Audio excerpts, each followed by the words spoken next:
آغاز گفتگو سے قبل ایک بار عقیدت اور محبت سے نبی کریم رؤوف الرحیم تاجدار ختم نبوت صلی اللہ علیہ وسلم کی بارگاہ میں ہدیہ درود و سلام پیش کیجیے۔ اللہم صلی علی سیدنا و مولانا محمد معدن الجود والکرم وآلہ وبارک وسلم صلاة و سلاما علیک یا سیدی یا خاتم النبیین۔ معزز سامعین کرام، فقیر نے آپ کے سامنے قرآن کریم فرقان حمید کے 30ویں پارے اور سورۃ اللیل کی آخری 5 آیات مقدسہ تلاوت کی ہیں۔ سب سے پہلے برکت کے لیے ان کا ترجمہ آپ سماعت فرمائیں۔ ارشاد باری تعالیٰ ہوا وَسَيُجَنَّبُهَا الْأَتْقَى،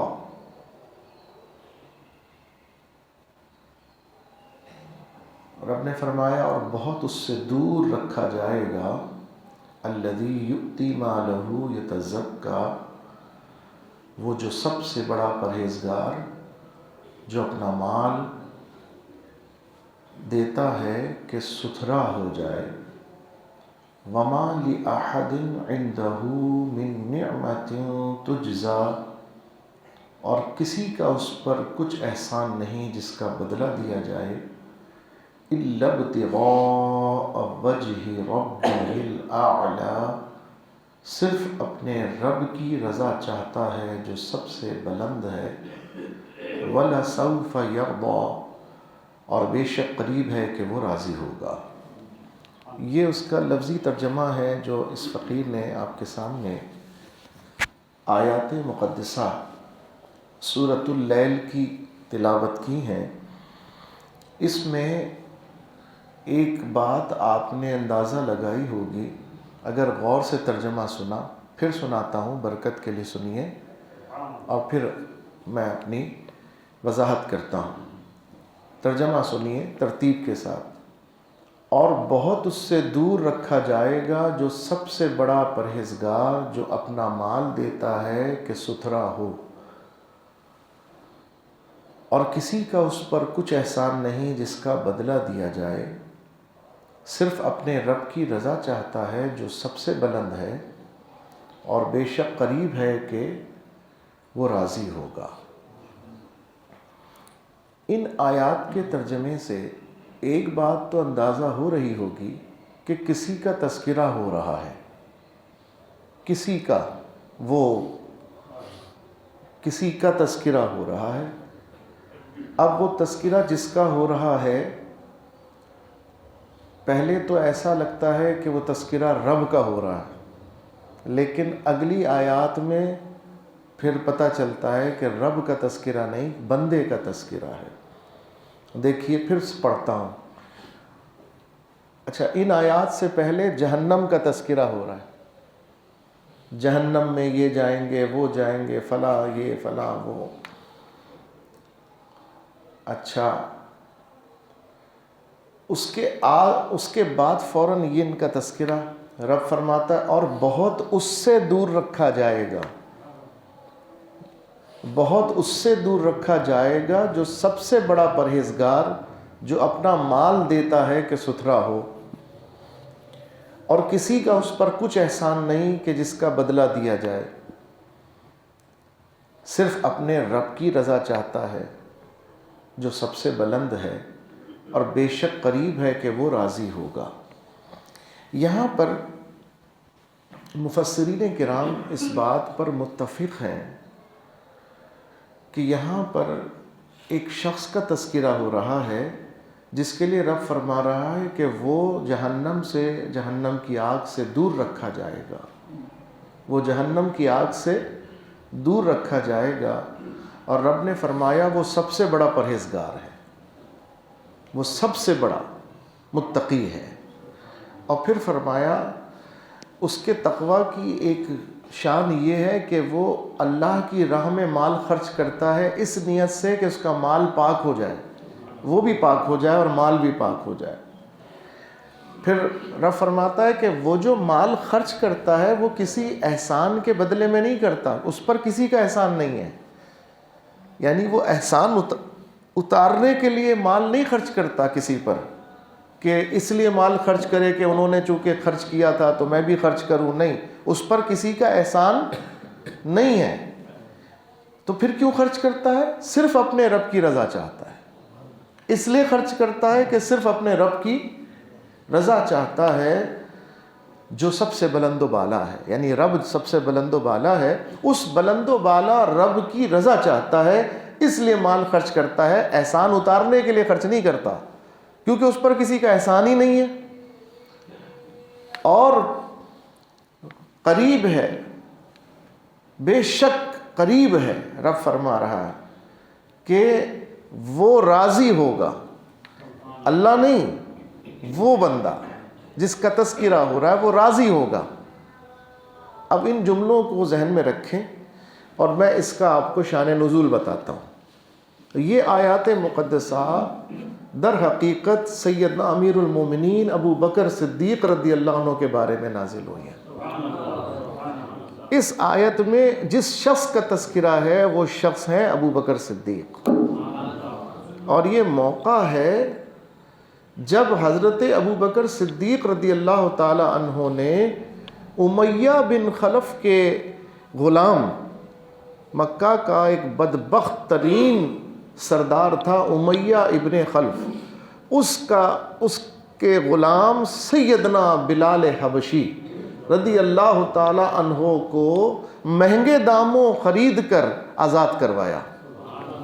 جب مہنگے داموں خرید کر سیدنا بلال حبشی رضی اللہ تعالی عنہ کو حضرت ابو بکر صدیق نے آزاد کرایا تو امیہ ابن خلف جو ہے وہ کہتا تھا، ابو بکر تم تو مکے کے ذہین ترین تاجروں میں شمار ہوتے ہو، تم نے اتنا گھاٹے کا سودا کیوں کیا؟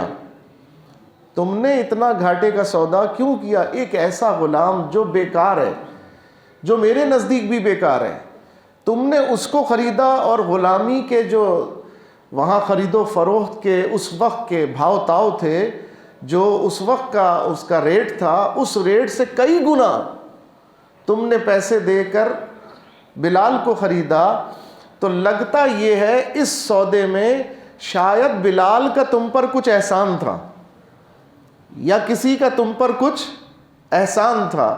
بلال نے پہلے تم پر کوئی پیسہ خرچ کیا ہوگا، تمہیں پیسہ دیا ہوگا، تم پر احسان کیا ہوگا، اس لیے تم نے بلال کو کسی بھی صورت میں چاہے کتنی ہی قیمت دینی پڑے سودا کر کے تم نے آزاد کر دیا۔ اب کیا ابو بکر صدیق رضی اللہ عنہ نے، لیکن جواب اللہ تعالیٰ فرما رہا ہے۔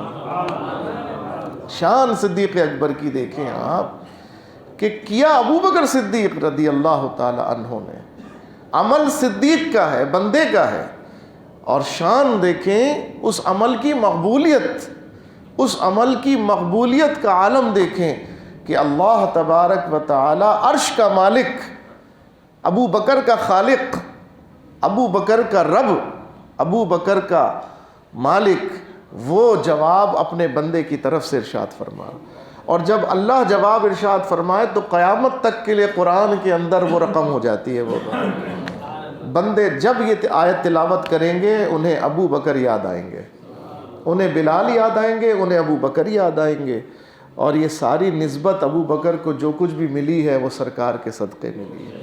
اگر سرکار نہ ہوتے تو ابو بکر نہ ہوتے، اگر سرکار نہ ہوتے تو ابو بکر تو عبداللہ بن عثمان تھے، جب تک سرکار کی غلامی میں نہیں آئے تھے تو وہ تو عبداللہ بن عثمان تھے، اور جب حضور کی غلامی سے وابستہ ہو گئے تو ابو بکر صدیق ہو گئے، صدیق اکبر ہو گئے۔ تو حضور کی غلامی تو لوگوں کے شخصیت ہی بدل دیتی ہے، غلام مصطفیٰ تو منفرد ہو جاتا ہے، ایسا منفرد کہ انفرادیت میں بھی وہ اکبر ہو جاتا ہے، کوئی اکبر ہوتا ہے کوئی اعظم ہو جاتا ہے، وہ ایک صدیق اکبر ہوئے، ایک فاروق اعظم ہو گئے۔ اور غنی تو اللہ ہے، لیکن جو سرکار کے در سے وابستہ ہوں اللہ انہیں بھی غنی بنا دیتا ہے، اور مولا تو اللہ ہے، مولا تو سرکار ہیں، لیکن جو سرکار سے وابستہ ہو جائیں حضور انہیں بھی امت کا مولا بنا دیتے ہیں۔ علی مولا بن گئے ماشاءاللہ۔ تو عزیزان محترم، ان آیات مقدسہ میں اللہ تبارک و تعالیٰ نے سیدنا ابو بکر صدیق رضی اللہ تبارک و تعالیٰ عنہ کا مقام بیان کیا۔ اس مقام کو سمجھنے کے لیے ہمیں قرآن کا فہم چاہیے، ہمیں قرآن کا فہم ہونا چاہیے۔ صدیق اکبر کو وہی سمجھے گا جو قرآن سمجھے گا، جو قرآن مانے گا وہی ابو بکر کو مانے گا۔ اور ابو بکر اور قرآن ایسے لازم و ملزوم ہو گئے کہ جس نے ابو بکر کو نہیں مانا اس نے قرآن کا انکار کر دیا۔ یہ شخصیت، بندہ رب کے ایسا قرب پالے، ایسی معرفت حاصل کر لے کہ بندے سے نظریہ اور ایمان جڑ جائے۔ بندے سے نظریہ اور ایمان قرآن اور حدیث سے ملتا ہے، لیکن جب کوئی قرآن و حدیث کی معرفت کا ایسا عالم ہو جائے اور عامل ہو جائے کہ زمانہ پھر اس سے نظریہ اور جو عقیدہ ہے، ایمان ہے، وہ جڑ جائے، اور پھر اس کا انکار، نظریے کا انکار، اس کا انکار عقیدے کا انکار، حتیٰ کہ اس کا انکار قرآن کا انکار ہو جائے، ایسا ربط ہو جاتا ہے، ایسا جڑ جاتا ہے۔ اب یہ بات میں نے کس طرح کہی؟ یہ بات یوں سمجھ لیں کہ باقی سب صحابی ہیں، صحابہ جتنے بھی ہیں ان میں ابو بکر صدیق رضی اللہ تعالی عنہ اور دیگر اصحاب میں فرق ہے کہ باقی سب صحابی جو ہیں وہ سب صحابہ اصول اور معیار کے مطابق صحابی کہلاتے ہیں کہ حضور علیہ السلام کو انہوں نے ایمان کی حالت میں دیکھا۔ جس نے حضور علیہ السلام کے اس زمانہ مقدسہ میں ایمان کی حالت میں حضور کو دیکھا وہ صحابی رسول ہوا۔ یہی معیار ہے نا صحابی کا، اسی کو صحابی کہتے ہیں نا۔ جس نے حضور علیہ السلام کی 23 سالہ نبوی زندگی، بعثت مبارکہ کی 40 سالہ زندگی بھی نہیں، یاد رکھیں حضور کی زندگی مبارکہ دنیاوی لحاظ سے وہ 63 برس کی ہے۔ اس میں اس زندگی کے 2 حصے ہیں، ایک پارٹ ہے بغیر اعلان نبوت کے اور ایک پارٹ ہے اعلان نبوت کے بعد والا۔ تو جس نے حضور علیہ السلام کو دیکھا، پیار کیا، محبت کی حضور سے، لیکن حضور کے اعلان نبوت سے پہلے انتقال کر گئے، تو ان کا معاملہ اور ہے، وہ صحابی ہیں نہیں ہیں، یہ اور معاملہ ہے۔ لیکن جس نے اگلے 23 برس جس میں حضور علیہ السلام نے اعلان فرمایا، اس زندگی میں جس نے حضور کو دیکھا اور حضور کا کلمہ پڑھا، کیونکہ کلمہ تو حضور نے اس 23 سالہ زندگی میں پڑھوایا نا، اس سے پہلے تو حضور نے کلمہ نہیں پڑھا۔ اس وقت اس سے پہلے تو حضور بھائی کی حیثیت سے دیکھے جاتے تھے، بھتیجے کی حیثیت سے دیکھے جاتے تھے، بیٹے کی حیثیت سے دیکھے جاتے تھے، پوتے کی حیثیت سے دیکھے جاتے تھے، عزیز کی حیثیت سے دیکھے جاتے تھے، رشتہ دار کی حیثیت سے دیکھے جاتے تھے، لیکن نبی کی حیثیت سے نہیں دیکھے جاتے تھے اس وقت۔ لیکن جب حضور کی حیثیت مبارکہ رب کریم نے اسٹیٹس اب بیان کر دے، محبوب اپنا نقاب اتار دیجئے، اب پردے سے نکل آئیے، اب اپنا جلوہ دکھا دیجئے، اٹھا دو پردہ، دکھا دو چہرہ کہ نور باری حجاب میں ہے، زمانہ تاریک ہو رہا ہے کہ مہر کب سے نقاب میں ہے۔ حضور علیہ السلام کے چہرے انور پر حجاب کے پردے ڈلے ہوئے ہیں، حضور کی شخصیت پر حجاب کے نقاب ڈلے ہوئے ہیں، بہت سے پردے ڈلے ہوئے ہیں۔ ان میں سے جب رب نے چاہا، وقت آیا، مقدر ہوا، حکمت الہی تقدیر بنی، اس وقت رب کریم کا ارشاد ہوا، محبوب اپنے چہرے سے نقاب اٹھاؤ تاکہ نبوت کا رخ روشن پورے عالم کو منور کر دے۔ سرکار علیہ الصلوۃ والسلام نے 40 سال کی عمر میں اپنے نبوی رخ سے پردہ اٹھایا، نبوی رخ سے پردہ اٹھایا، اور دنیا نے حضور کو اب نبی کی نظر سے دیکھا۔ اور جب نبی کی نظر سے دیکھا، ابھی تک دیکھنے والا صحابی نہیں بنا، جس نے مانا وہ صحابی بنا۔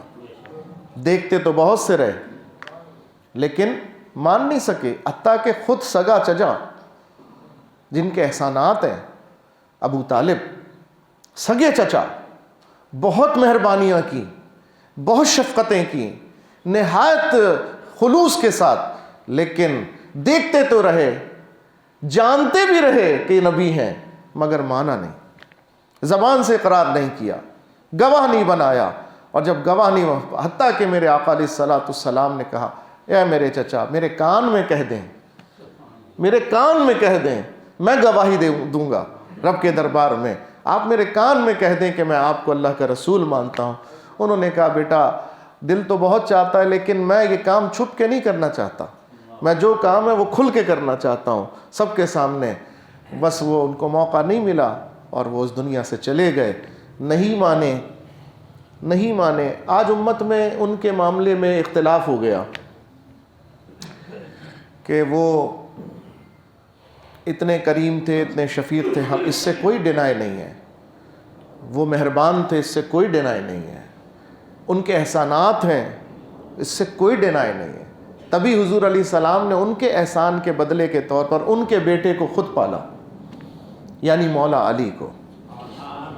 ابو طالب کے بیٹے سیدنا علی المرتضیٰ کرم اللہ وجہ الکریم ورضی اللہ تعالی عنہ، ان کے احسانات، چچا کے احسانات کے بدلے کے طور پر حضرت علی کی پرورش خود سرکار نے فرمائی۔ سرکار علیہ السلام کی پرورش ابو طالب نے کی، اور حضرت علی کی پرورش حضور علیہ الصلوۃ والسلام نے فرمائی، اور انہیں ہر معاملے میں وہ فوقیت اور وہ درجہ اور وہ شان عطا کی کہ فرمایا کہ علی تمہاری مثال موسیٰ، میرے ساتھ تمہاری مثال ایسے جیسے موسیٰ علیہ السلام کی مثال حضرت ہارون علیہ السلام کے ساتھ، جس طرح ان کا آپس میں رشتہ تھا، بھائی تھے وہ آپس میں، اسی طرح اللہ نے تمہیں میرا بھائی بنایا، وہ شان ہے۔ اور پھر اب مولا علی کی شان تو بہت ہی الگ بات ہے، اس پر ہمارا کوئی کلام ہی نہیں، اور ہم جیسے چھوٹے بندے ان کی شان کیا بیان کر سکتے ہیں۔ اللہ نے جن کو عرفہ والا بنایا، جن کے اوصاف حمیدہ میں جتنی حدیثیں بیان ہوئی ہیں، کسی صحابی کی تاریخ میں اتنی حدیثیں نہیں آئیں۔ تاریخ میں حضرت علی کی شان میں جتنی حدیثیں سرکار سے منقول ہیں، کسی اور صحابی کی شان میں نہیں ہے۔ لیکن یہ اب الگ مقام ہے، کوئی اس کو آپس میں خلط ملط نہیں کر دے، ہر بات کو، ہر چیز کا اپنا اسٹیٹس ہے، درجہ ہے۔ حضرت فاروق اعظم کے لیے حضور نے فرمایا، میرے بعد اگر کوئی نبی ہوتا تو عمر ہوتے۔ اب بتائیے کوئی نبی سے تو نہیں پڑھ سکتا نا، فرمایا کہ گٹس اتنے ہیں، صلاحیتیں اتنی ہیں، ان میں اتنی صلاحیت اور اہلیت ہے کہ اگر نبوت کا دروازہ بند نہ ہوتا تو میرے بعد عمر نبی ہوتے۔ یہ کہہ دینا کتنی بڑی بات ہے، آپ سوچئے، ہے نا۔ لیکن اب کوئی کہے کہ اب سیدنا عمر سارے صحابہ سے بڑھ گئے، نہیں، اس کا یہ مطلب نہیں ہے۔ ہر صحابی کا اسٹیٹس سرکار نے طے کیا، اور ہر صحابی کا درجہ سرکار علیہ السلام کی بارگاہ میں، اور انہی سے امت نے، پھر صحابہ نے سب سے پہلے وہ اسٹیٹس کو تسلیم کیا، اس کے بعد پھر ان کے بعد آنے والوں نے تسلیم کیا، اور وہی تسلیمات چلتے چلتے ہم تک پہنچی ہے۔ اگر کوئی اس تسلیمات کے اندر جو 1400 سال سے تسلیمات چل رہی ہیں، جو ضروریات پر یقین چل رہا ہے، اگر کوئی آج بگاڑ کی کوشش کرے گا تو وہ امت کے اندر رخنا ڈال رہا ہے۔ اور آج کل یہ جہالتیں بہت چل رہی ہیں۔ آج ایک حماقت یہ بھی ہو گئی ہے، جس طرح آج سے پہلے جو صدی گزری، اس میں ایک حماقت یہ ہوئی کہ اللہ کی توحید اور اللہ سے محبت کا معیار یہ بنا دیا گیا کہ اللہ کے سوا سب کی توہین، اللہ کے سوا سب کی تنقیص، اللہ کے سوا سب کی توہین کی جائے تو اللہ کی توحید ہوگی۔ لوگوں نے معیار تعریف رب کی توحید کا یہ بنا لیا کہ اللہ سے محبت کا سچا دعوے دار وہ ہوگا جو اللہ کے سوا سب کو گالی دے گا۔ ہاں یہ معیار ہو سکتا ہے، لیکن سب کے لیے نہیں، اس میں فرق کرنا ہوگا۔ جو دشمن خدا ہے اس کے لیے یہ ہوگا، لیکن جو محب خدا ہے اس کے لیے یہ نہیں ہوگا۔ کیوں کہ یہ معیار قرآن کے خلاف ہے. رب نے تو عزت کے لیے عزت کا معیار عزت والے قرآن میں بیان کیے کہ عزت تو اللہ کے لیے. ولی عزت للہ، عزت کس کے لیے؟ پھر کیا فرمایا؟ ولی رسول، اور عزت اللہ کے رسول کے لیے. تو اللہ نے تو عزت اپنے لیے بھی فرمائی ہے اور اپنے رسولوں کے لیے. کوئی کہے کہ تعریف خدا اس میں ہے کہ اللہ کے لیے تو عزت کی بات کی جائے، باقی سب کو ذلت والا کہا جائے، یہ تعریف قرآن کے پیٹرن کے مطابق، قرآن کے طرز کے مطابق نہیں ہے. ہم تو کسی بھی بات کو، چاہے خلوص کتنا ہو کہنے والے میں، چاہے اس کی نیت کتنی اچھی ہو، لیکن بات اس کی قرآن کے مطابق ہوگی تو مانیں گے نا. ہم اس کے خلوص اور نیت کو چیلنج نہیں کر رہے، ہم اس کی بات کو چیلنج کر رہے ہیں، ہم اس کی رائے کو چیلنج کر رہے ہیں. نہیں، عزت کا، تعریف کا، توحید کا، رب کی توحید کا، رب کو خوش کرنے کا یہ بیان نہیں ہے صحیح، بلکہ رب کو خوش کرنے کا بیان انداز یہ ہونا چاہیے. قرآن کا پیٹرن یہ ہے کہ رب کی جو خوشی اگر چاہیے تو رب کے محبوبوں کی خوشی چاہیے. رب کی خوشی رب کے محبوبوں کی خوشی میں پوشیدہ ہے. رب کی تعریف کے دو طریقے، ایک ڈائریکٹ اس کی تعریف اور ایک اس کے محبوبوں کی تعریف کر کے اس کی تعریف. یہ رب کی تعریف کے دو طریقے ہیں. ایک ڈائریکٹ کہنا سبحان اللہ، ایک ڈائریکٹ کہنا حمد للہ کثیرا وسبحوہ بکرۃ واصیلا، ایک تو اللہ اکبر کبیرا، ایک تو یہ کہنا ہے اس کی تعریف سبحان اللہ وبحمدہ سبحان اللہ العظیم، ایک یہ کہنا اس کی تعریف ہے، اور ایک یہ کہنا اس کی تعریف ہے کہ انا ارسلناک شاہدا ومبشرا ونذیرا وداعیا الی اللہ باذنہ وسراجا منیرا، کہ وہ رب ہے کہ جس نے اپنے محبوب کو شاہد بنا کر بھیجا، سراج منیر بنا کر بھیجا، جس نے اپنے محبوب کو چمکتا ہوا سورج اور آفتاب بنا کر بھیجا. ایک تعریف کا یہ انداز ہے کہ محبوبوں کی تعریف کی جائے. اس کی بہت سی آسان سی مثال آپ اور ہم دنیا میں دیکھتے رہتے ہیں. آپ کسی فنکار کی، کسی صنعت کار کی تعریف اگر کرنا چاہیں تو اس کی صنعت کی تعریف کریں، اس کی صنعت کی تعریف کریں. کسی آرٹسٹ کی آرٹ کی تعریف کریں تو کس کی تعریف ہوگی؟ اگر آپ کسی آرٹسٹ کے آرٹ کی تعریف کریں گے تو کس کی تعریف ہوگی؟ آرٹسٹ کی تعریف ہوگی. کسی فنکار کے فن کی تعریف کریں گے تو کس کی تعریف ہوگی؟ فنکار کی تعریف ہوگی. کسی مصور کی تصویر کی تعریف کریں گے تو کس کی تعریف ہوگی؟ مصور کی تعریف ہوگی. کسی شخص کے مینوفیکچرنگ کی تعریف کریں گے تو کس کی تعریف ہوگی؟ مینوفیکچرر کی تعریف ہوگی، جس نے اس کو بنایا ہے. تو بنانے والے کی تعریف کبھی ڈائریکٹ ہے اور کبھی اس کی بنائی ہوئی چیز کی تعریف اس کی تعریف ہے. تو عزیزان گرامی، تعریف کا انداز ہمیں قرآن جو ہے وہ دونوں دیتا ہے.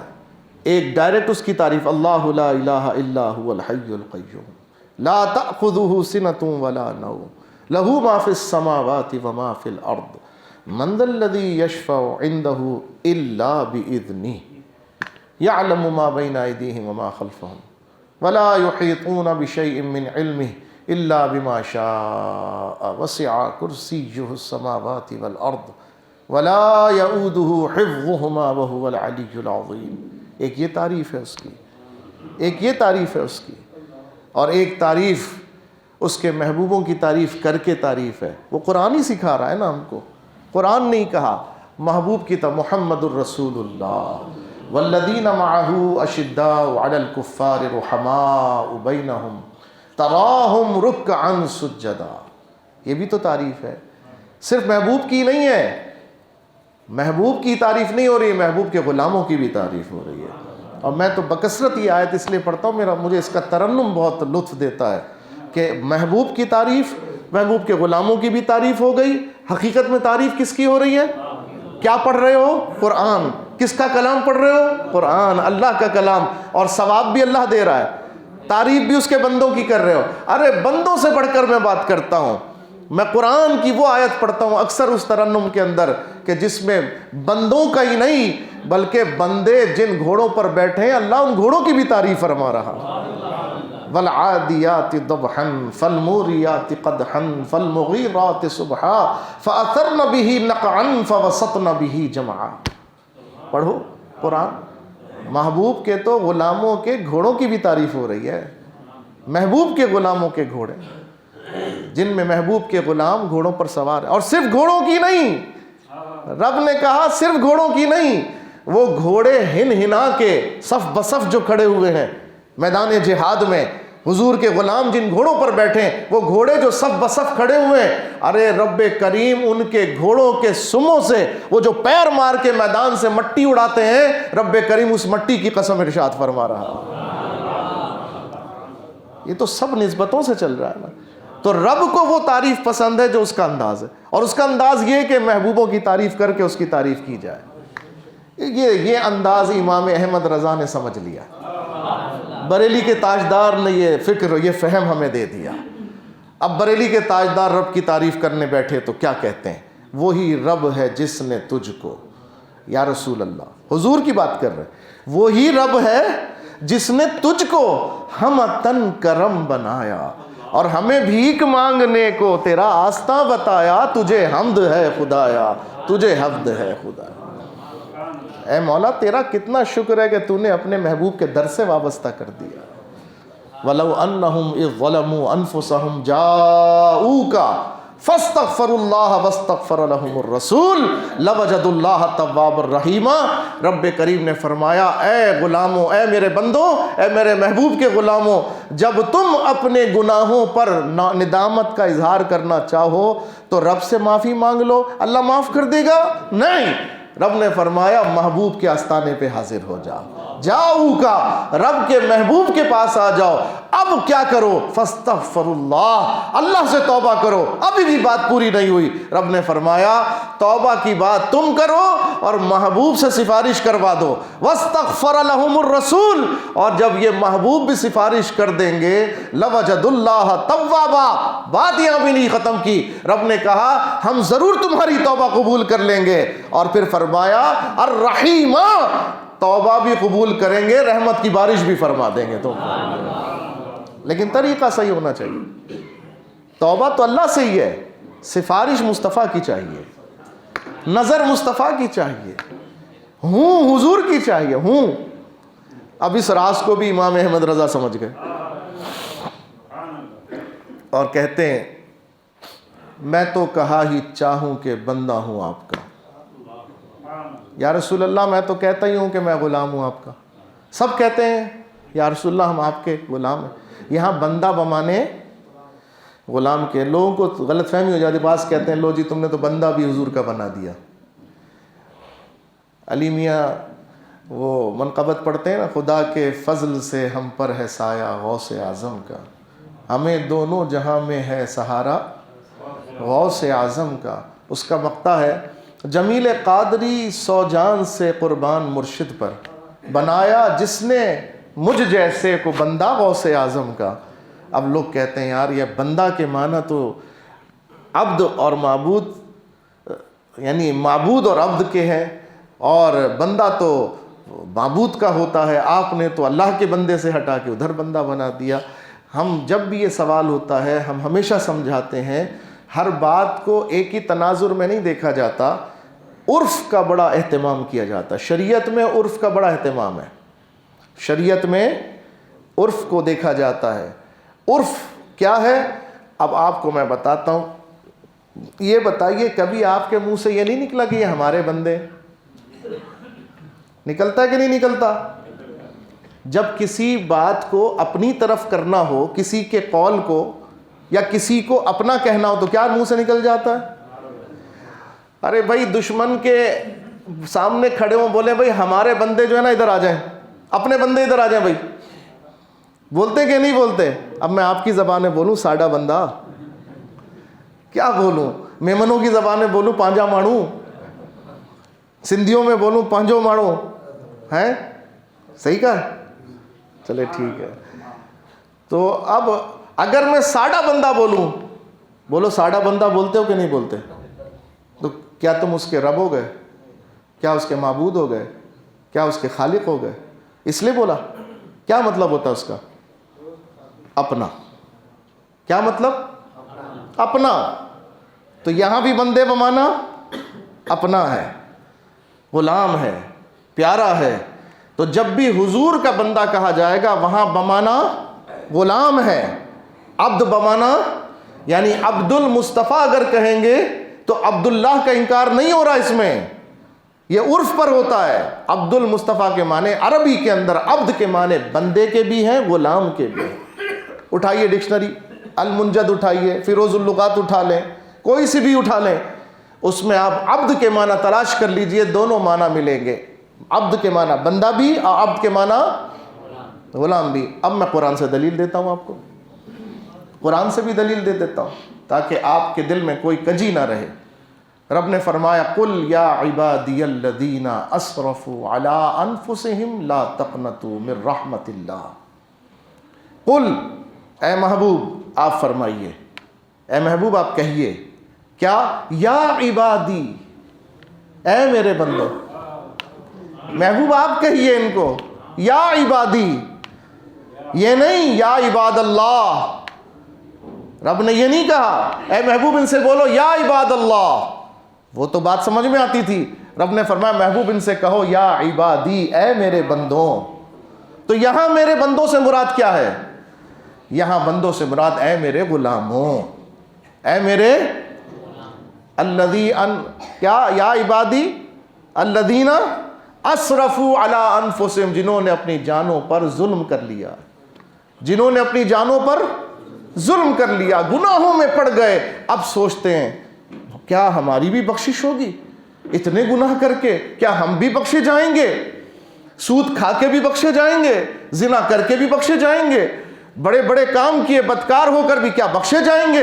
رب نے فرمایا ان سے کہہ دو لا تقنطوا من رحمت اللہ، اللہ کی رحمت سے مایوس مت ہو. ان اللہ یغفر الذنوب جميعا، اللہ تعالیٰ تمام گناہ معاف کر دے گا بشرط یہ کہ سچے دل سے رب کے دربار میں آ جاؤ. انہ هو الغفور الرحیم، اور وہی معاف کرنے والا بھی ہے، رحمت فرمانے والا بھی ہے. ہماری ترتیب درست ہونی چاہیے، ہماری ترتیب صحیح ہونی چاہیے. اب پتہ چلا کہ بندے کے معنی کیا ہے. تو اب سرکار اعلیٰ حضرت نے کہا میں تو کہا ہی چاہوں کہ بندہ ہوں آپ کا. ساری امت کہتی ہے یا رسول اللہ ہم آپ کے غلام ہیں، ہم آپ کے غلام ہیں، لیکن غلامی کی سند کس کو ملی؟ ہم کہتے ہیں دعویٰ ہے، سند تصدیق نہیں ہو سکی. لیکن کیا کمال ہے جس کے لیے سرکار سنیں، میں سرکار کی بارگاہ میں عرض کروں آقا میں آپ کا غلام، اور سرکار کہتے ہیں کیا کہیں؟ صرف یہ کہہ دینا سند ہے؟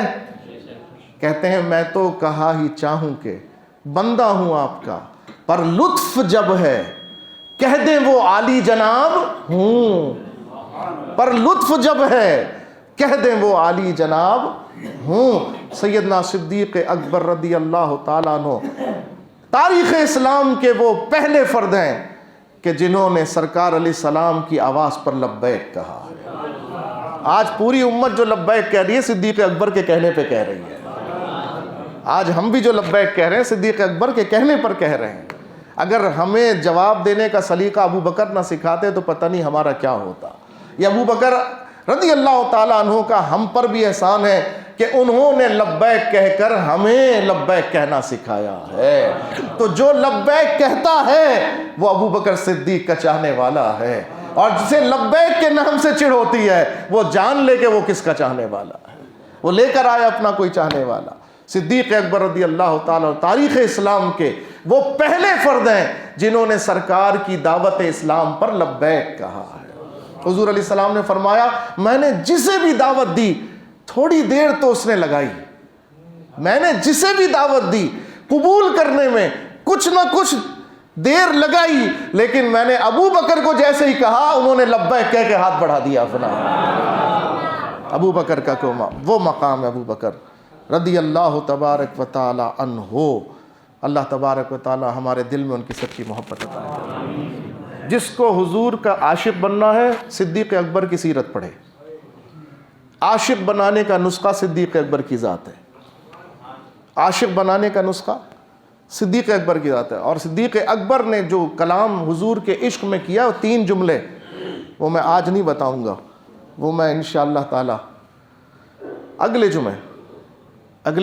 جمعے کو اتوار کو اگلا اتوار انشاءاللہ ہمارے یہاں محفل ہوگی ان کے عرس کی 15 جنوری کو, اگلے اتوار کو. بل اگلے جمعے بھی انشاءاللہ گفتگو ہوگی. اللہ ہم زندگی دے, اللہ یہ زبان دے, اللہ صحت دے, اللہ دماغ دے, اللہ ہمت دے اور نصیب دے, قسمت اچھی کرے, ایمان پر رکھے, شیطان سے بچائے, تو انشاءاللہ صدیق اکبر کے ترانے گائیں گے انشاءاللہ. تاجدار ختم نبوت